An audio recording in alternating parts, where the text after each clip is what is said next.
So this is your host, Christopher Michael Curtis Bowen, on another wonderful edition of just the ability to go into human destiny and beyond in a wonderful, co-creative, beautiful expansion, positive expansionist way. It's amazing because literally at every corner, in every minute, in every way, in every facet, the ability, the acceleration, and the positivity of humanity as a whole is accelerating and becoming cemented in reality. So basically, all types of abundance, all forms of prosperity, and all forms of really creative force available to the public in positive ways is being accelerated because we are now really just discovering, in a sense, how great, how special, and how really amazing we are. And so what does that mean?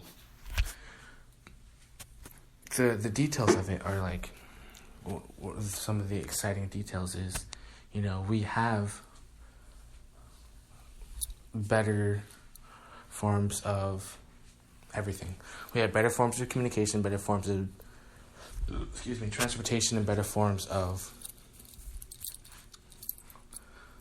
being, in a sense, and a better understanding and coexistence with nature. So we are basically in a transition, which is like a continuous, beautiful process of just basically just living basically having a higher standard of living for the entirety of humanity, which is beautiful. We're living in more areas of peace, more areas of natural coexistence, and more areas of, accelerated human evolution. And except now it's doubled, tripled.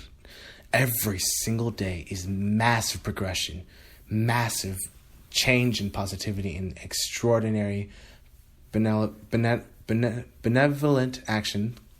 Benevolent action. Which helps transcend and helps transform and transfigure all of humanity into a beautiful, wonderful coexisting existence. Is absolutely beautiful, and it's being accelerated and helped by many, many, many great forces, many different forces, many different ideas, many different facts of just really discovering the truth, and then, in a sense, kind of working forward based on the truth of awesomeness. The truth of awesomeness, obviously, is just like going towards human destiny and beyond, and really expanding into what it means to totally elevate human destiny, or really go for it in the best way possible. So, transportation, communication, the ability to gather information and to research information and to get it, and the dissemination. So it's absolutely better than this time is so key, is so just absolutely beautifully tremendous that it's like, goodness gracious, it's the most beautiful life, most beautiful understanding of what life can be. So now we are, in a sense, always being helped, in a sense, always being watched after, and always being cared for. So here's one of the things that means, of course.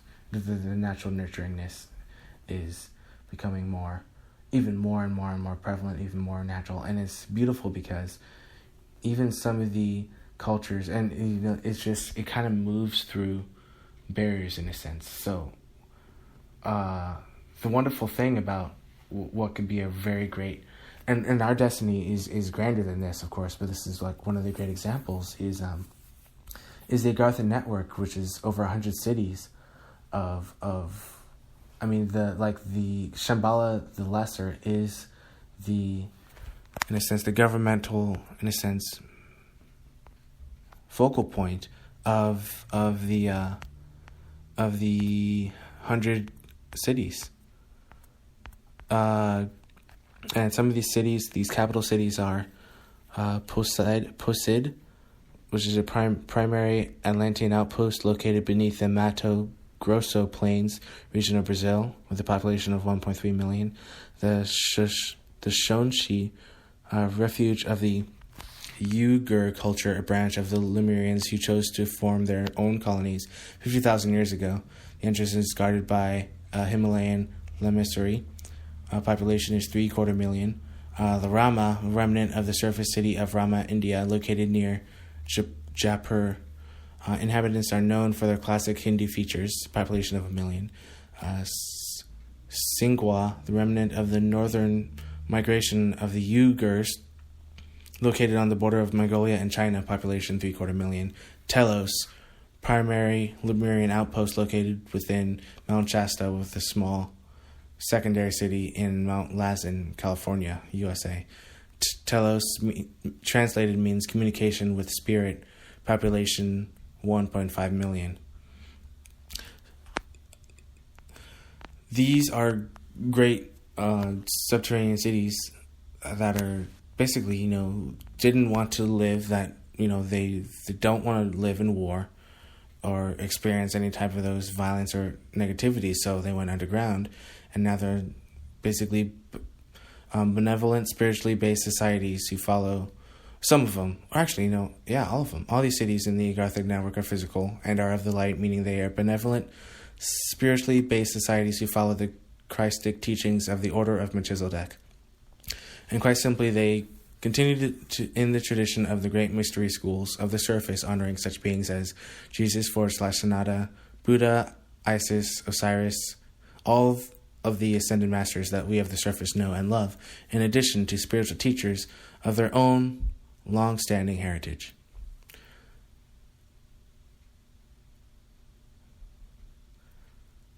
So, why do they choose to live underground? Consider the magnitude of geological changes that have swept through the surface over the past 100,000 years. Consider the lengthy Atlantean Lemurian War and the power of thermonuclear weaponry that eventually sank and destroyed these two highly advanced civilizations. The Sahara, the Gobi, and the Australian outback, and the deserts of the U.S. are but a few examples of the devastation that resulted. So clearly, let me finish reading actually. The subcities were created as refuges for the people and as safe havens for sacred records, teachings, and technologies that were cherished by these ancient cultures. So obviously, we can clearly see how obviously the opposite of war is, like an environment of good-natured prosperity, peace, just growth, abundance, and endless prosperity. And ultimately the creation of heaven and earth. And these are actual capital cities that exist. Telos, just going to talk about it a little bit so that we can get an understanding of what Telos means. What Telos is. And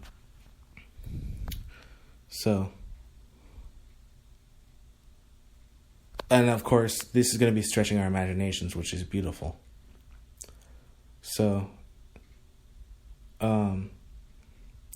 Sub-city habitation has for thousands of years been a natural vehicle for human evolution. Now here is a peek at a well-thought-out ecosystem. The dimensions of this domed city are approximately 1.5 miles wide and 2 miles deep.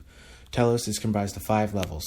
Level 1, this top level is the center of commerce, education, and administration. The pyramid-shaped temple is the central structure and has a capacity of 50,000. Surrounding it are government buildings, the equivalent of a courthouse that promotes an enlightened judicial system, halls of records and arts and entertainment facilities, a hotel for visiting foreign emissaries, a palace which houses the Ra and Ranamu, reigning king and queen of the royal Lemurian lineage, a communications tower, a spaceport, schools, food and clothing, dispatches, and most residences. So this top level basically has one of the most exciting things, because this is what we're moving into, is an enlightened judicial system, halls of records, arts, and entertainment facilities. So we've got an enlightened understanding of entertainment, art, in this example of level 1, which is pretty much what we're in right now. We are part of the wonderful thing about human destiny is all of human beings in general. We are being more enlightened. It's literally occurring right now, right before our eyes. Our executive branch is more enlightened. Our legislative branch is becoming a lot more enlightened. Our judicial branch is obviously being shown a much brighter light and is obviously becoming more and more enlightened.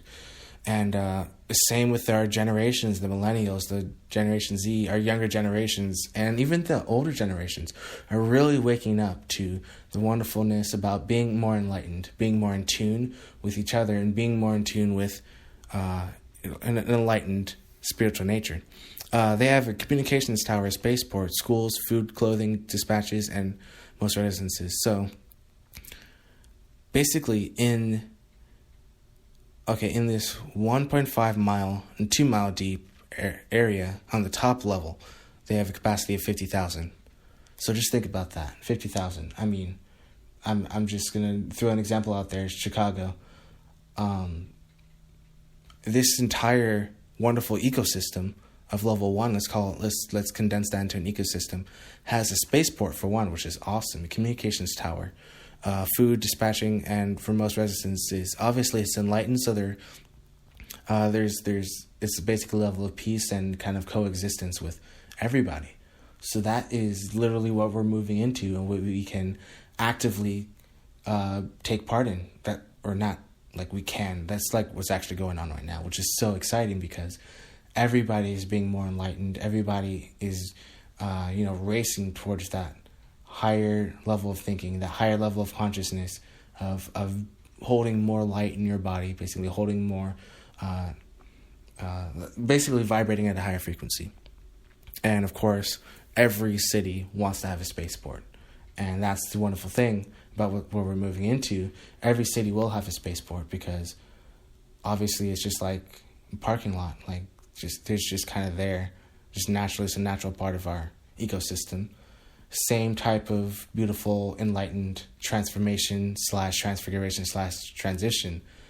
That's just going to be second nature. That is second nature. Spaceports. Of course, schools will be a lot more enlightened than they already are. Even the sea, because it's a very interesting, beautiful change. Is the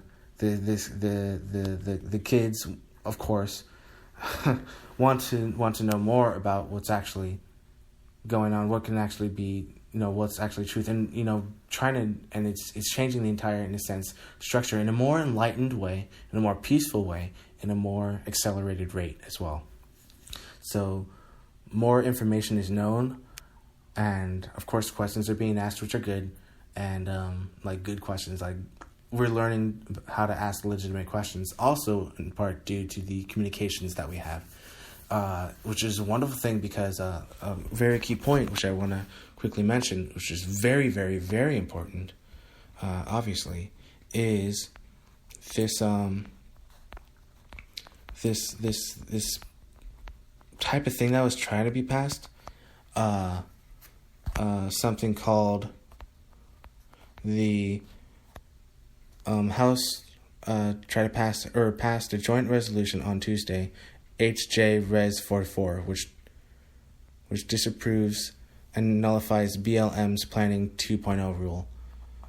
So basically, from what I understand of it, and what Joe Rogan explained pretty well, and pretty much like hunters know a lot about as well, and just hikers and backpackers who really want to have public land, because here's the thing that our country has that most other countries have, which is public land. That's huge. That's really, really big, because we can actually just go into that land, and it's really just ours. Like, this land is your land, this land is my land. It's literally just land where we can go out into the nature and just really just be out roughing it, and just kind of be out and about. And of course, I love that kind of stuff. I mean, I've done that like pretty much my entire life. It's something that I've always been attracted to. I've always been attracted to nature, and just getting out there and just really being roughing it, and it's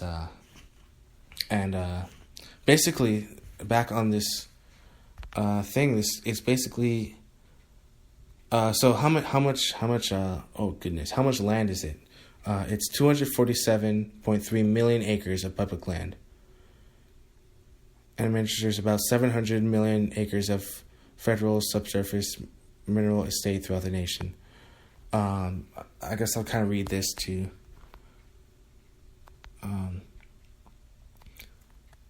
So, the Congressional Review Act, a law enacted in 1996, requires a simple majority in both houses as well as a signature by the president, and the uses expedited procedures that allow for nullification of entire regulation through a joint resolution that cannot be filibustered. The CRA prevents the rule from continuing in effect and also prevents a substantially similar rule from being reissued. The parliamentarian has advised that all rules submitted during the 114th Congress on or after June 13, 2016 are eligible for review under Congressional Review Act.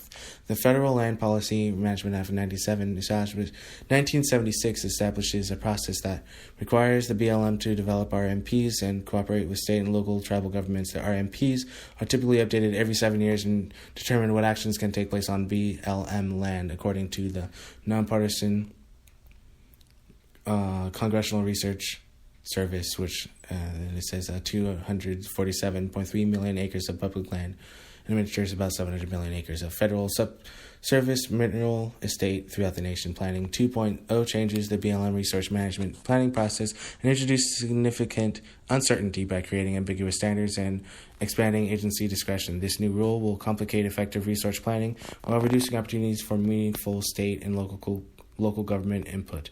Planning 2.0 directs the BLM to perform large landscape-scale planning efforts that stretch across the country and state lines. This new regulation allows radical special interest groups from other states to have the same influence as county and local officials in the planning process. Planning 2.0 takes planning decisions away from local communities and centralizes these decisions with the bureaucrats in Washington, D.C. I mean, already my mind is buzzing with things that I want to talk about. I mean, seriously, centralizing those decisions with bureaucrats in Washington, D.C. Okay, I'm going to get to that. I'm going to get back to that after I rate this. So, according to the American Action Forum, 4,432 new regulations have been financed, and the total cost of what? Okay, sorry. Not $1 billion, but $1 trillion. No. 100,000 million, billion, trillion. 1 trillion. That a cost of a total of $1 trillion and a result in 754,208,800 hours of paperwork compliance since 2005. 120,849,512 hours of paperwork came from regulations that were finalized in 2016 alone. With regards to midnight regulations, those issued between Election Day and Inauguration Day, with the potential cost of $6 billion worth of regulations, was issued by the Obama administration on 8 rules. There were several other midnight regulations that have yet to be analyzed and are not included in that staggering cost estimate. I'm almost done reading. I really should be talking about human destiny, and I want to tie that in, but I'm just going to read this, and then it'll bring more clarity on the subject. Because anyway, the BLM must not just be reined in; it must be abolished. As David Rusilada points out, the BLM's allegiance is not to the Constitution, but rather is an agent of foreign principles and owes its allegiance to London military banking cartel known as the Crown Corporation. Hopefully men like Representative Stewart will give men like Representative Jason Chaffetz a little backbone to stand for the law instead of to bending to public opinion. So obviously we shouldn't give away this land to a foreign banking cartel, obviously. That's just a horrible idea, just a horrible feeling. I mean, that obviously doesn't feel good, knowing that our land is in control by some foreign by some foreign influence, and it's disturbing because that's what essentially has been going on. I mean, for those that are informed, I mean, there's foreign elements trying to take control of our government, of our economics, of all that stuff, of all that jazz, and we don't like that, obviously. So this is important. We should have this land, because and the cool thing is that there was immediate social response by lots of hunters who obviously want to keep this land, lots of hikers and lots of backpackers who want to keep this land. So that's good, because this is something that that the founding fathers wanted in this country in the first place.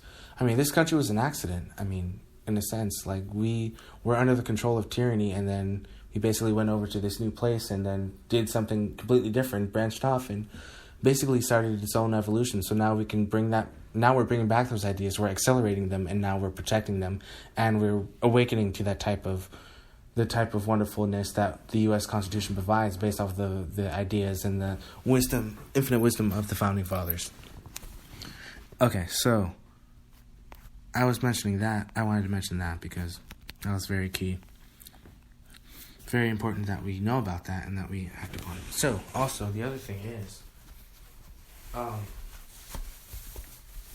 we are living in a world where basically we can allow that type of space to be entered. So, as I was saying before, Chalosian culture, the first level, I mean, it's absolutely spectacular, especially with our already increasing development of schools and etc. We can continue to accelerate mankind in basically a higher state of elevated, enlightened being.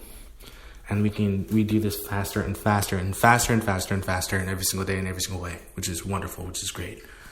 So now, the other wonderful thing is, let's go back to the levels so that we can have a full understanding, which is really awesome.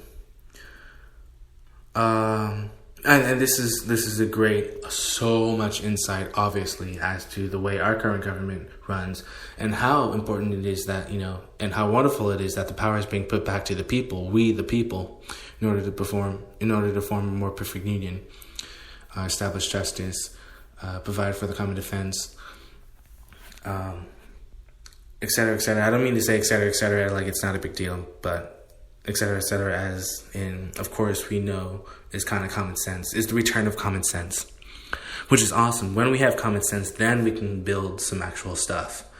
But until then, I mean, not until then, but we do live in the age of common sense, and now we can accelerate humanity because we have this common sense, which is awesome. It's super simple, right? So, level 2 of this, of Telos, which is comprised of 5 levels, is a manufacturing center as well as a residential level. Houses are circular in shape and are dust-free because of it. Like surface living, housing for singles, couples, and extended families is the norm. So the houses are circular in shape. So I kind of picture dome houses or circular houses or round houses, which is really cool because, I mean, think about it. Like, dust never accumulates. It just, in a sense, because of the geometric shape, which is also going to be the other wonderful thing about enlightened advancement, which I'm actually in the process of creating, of course, is these basically, these architectural housings that are circular in shape.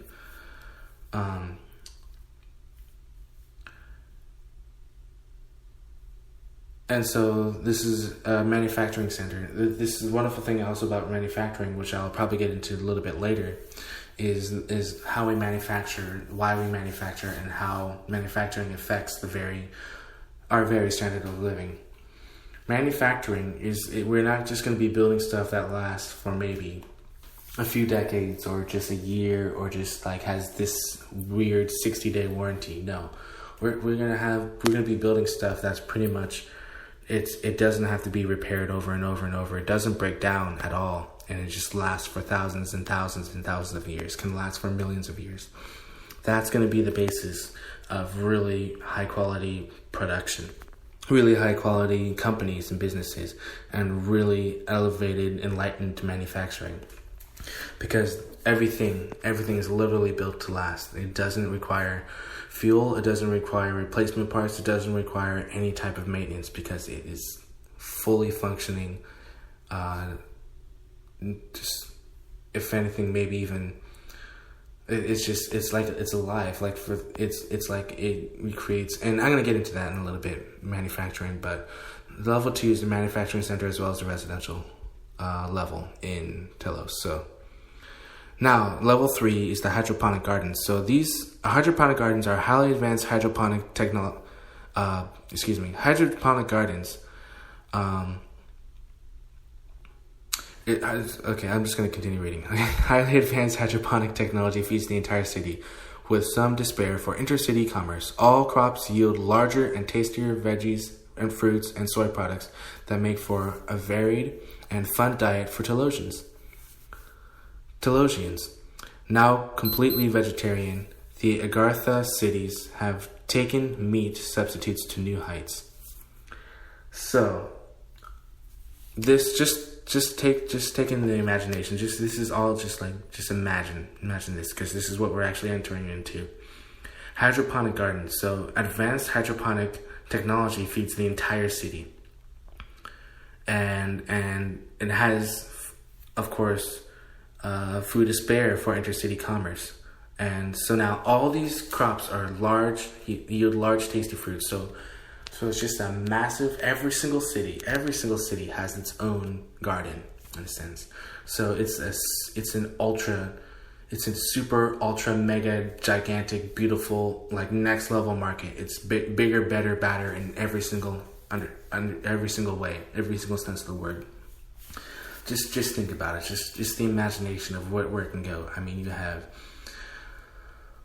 just incredibly tasty, just probably like 14-foot carrots to 15-foot watermelons, 20-foot watermelons. You got amazing varied soy products that can probably be formed into anything, look like anything, and really make a really fun diet. I mean, literally. I mean, think about it. If you have so much if you've combined technology with highly advanced food and hydroponic use that feeds an entire city, you create a whole new level of culture. So we have a culture right now, where you can go to a restaurant, like an establishment, you sit down, you order food, you taste the food, you talk, have a good time, and that's wonderful. So, and it's still popular, and as a matter of fact, we can use our own natural understandings of what we perhaps do in our current cultures and combine them with this really fun way to actually do something. So just one of the wonderful, beautiful ideas is, when you have all this food and all these soy products, you can completely revolutionize the way you eat food. So with soy products, you can make it taste like whatever you want, especially if it's really advanced soy products. So you can have the entire restaurant or the entire dining area itself be completely edible. The chairs, the tables, like the broomsticks, the candles, like everything is edible. Absolutely everything. Like, while you're waiting to order your food, you can be eating, like, the tablecloth, which is made out of, like, just tastes like delicious noodles, or tastes like beef jerky, or you got another side of the table that tastes like fruit and grapes, and you have probably like little toys and stuff, and like you can probably even do like a section of the restaurant that just looks like a hardware store, and you got like buckets full of hammers and nails and screwdrivers and all these hardware equipments, except it's food. Like, you can eat it, and that's incredibly fun. And it's very obviously different, but it's be absolutely fun.